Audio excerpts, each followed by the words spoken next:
Good afternoon, I hope everyone's well today. Thank you for watching. We do live in a two-tier society. Two-tier Keir's Britain is real. It didn't start under two-tier Keir but has gotten worse under him, and I wanted to explain a few cases. There are hundreds of these cases, if not thousands. I'm using 3 high-profile examples to illustrate the point. The first thing I want to say is that Sam Mellier is in prison. Good person, good man by all accounts, stand-up father, and he's been placed into prison, I think it was early last year, and it was for placing stickers up stating reality about demographic change in England and Britain at large, about maybe the white population becoming a minority in the near future. Apparently, this is hate speech, according to the prosecutors. Apparently, this is wrong. Apparently, this means you need to spend years and years in prison because your politics don't align with the liberal world order or the liberal democracy that we live in. You're going against the grain. You're going against the narrative, so you need to be shut up and you need to be put in prison. He's not allowed to see his kids, and he's been given a unduly harsh sentence, in my opinion. In my opinion, he shouldn't even be in prison. That's just my view. Your mileage may vary, of course. That's example number 1. Example number 2 is Lucy Connolly. She placed I think it was a X or Facebook post saying, "Burn it to the ground for all I care," about Migrant Hotel being targeted by rioters after the Southport atrocity. Now, was that wrong? Yeah, okay. That was wrong. Did she take it down? Yes. Was that directly inciting violence? No, not at all. Definitely not. She was advised by her legal counsel provided by the state to plead guilty to get a lesser sentence. She's still in prison. The solicitor that represented her and her interests failed her because they made her or advised her to plead guilty to get a lesser sentence. She wasn't given a lesser sentence, she's still in prison, and she's not even allowed to see her kids. Is this justice? Is this what we want our legal system to be doing? I would say no, definitely not. If you look at Jamie Michael, the Royal Marine, that didn't plead guilty, stood his ground, and was acquitted by a jury of his peers, I've got a feeling that if Lucy Connolly had done the same, she wouldn't be in prison. A jury of her peers would have found her not guilty.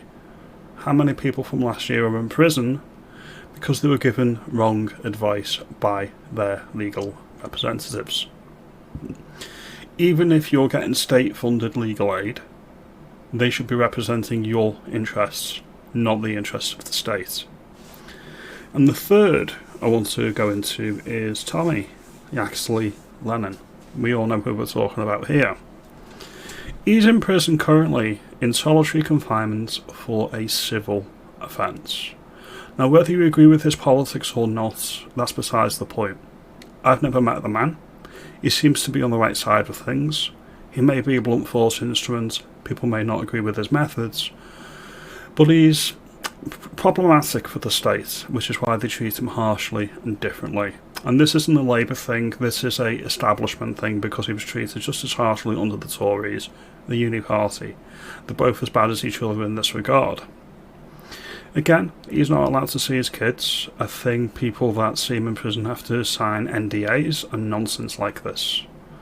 Apparently it's for his own safety that he's in solitary confinement. Yes, again, is this fair? Is this level-headed, and is this a fair use of the law? In all 3 cases I would say no, because if we look at Exhibit A, English Bill of Rights predating the Act of Union 1689, foundational moments, excessive bail not required, excessive fines not imposed, nor cruel or unusual punishments inflicted.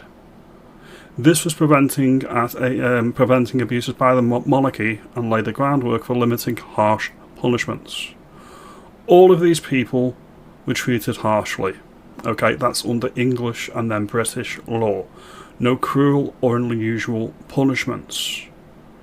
Even if you don't like these people, even if you think they're far-right bigots, thugs, whatever you want to call them, appealing to people on the principle of fairness and equality under the law. Everybody should be treated equally, not just people whose politics you agree with. I wouldn't want my worst enemies treated like this, let alone people I support and people I am on the same side of. And then for you lefty lovies, the EU sycophants, let's go further. ECHR, okay. No one shall be subjugated or subjected to torture or inhuman or degrading treatment or punishment. So even for people that love the ECHR and love all of this, isn't it funny that the ECHR prohibits us deporting foreign immigrants and people that break into the country? ECHR's there for that. It can be used for that. But any of these people who are getting harsh and unusual punishments, no use for the ECHR in those cases. Isn't it funny that if you're on the right side of the political aisle, the law is interpreted for you, and if you're on the wrong side of the political aisle, or on the right side of politics, or have the correct opinion in my view, then it's enforced for you. The law is only there to protect the interests of the establishment. If you're not on the establishment side, you get the short shrift. My opinion is there's a lot of people in the television industry and a lot of celebrities and personalities that didn't even go to prison for their wrongdoing, and that is because they were part of the system that facilitated the utter shambles that Britain is currently in. Now, of course, your mileage may vary. Tell me if you think Sam Mellier, Lisa Connolly and Tommy should be released. As I say, personally, Tommy shouldn't be in prison. It wasn't a criminal offence, it was a civil offence. I don't even know him personally, okay? This is not a Tommy Shill video. But I do appreciate fairness, and we should all be looking for that. Now, if you like this video, give me a thumbs up, give me a like and subscribe. Justice should be blind, and it should be equal and even-handed. Nobody should have a shoe-in or a leg up where it comes to the law. I appreciate your time, you have a pleasant evening, and thank you for watching.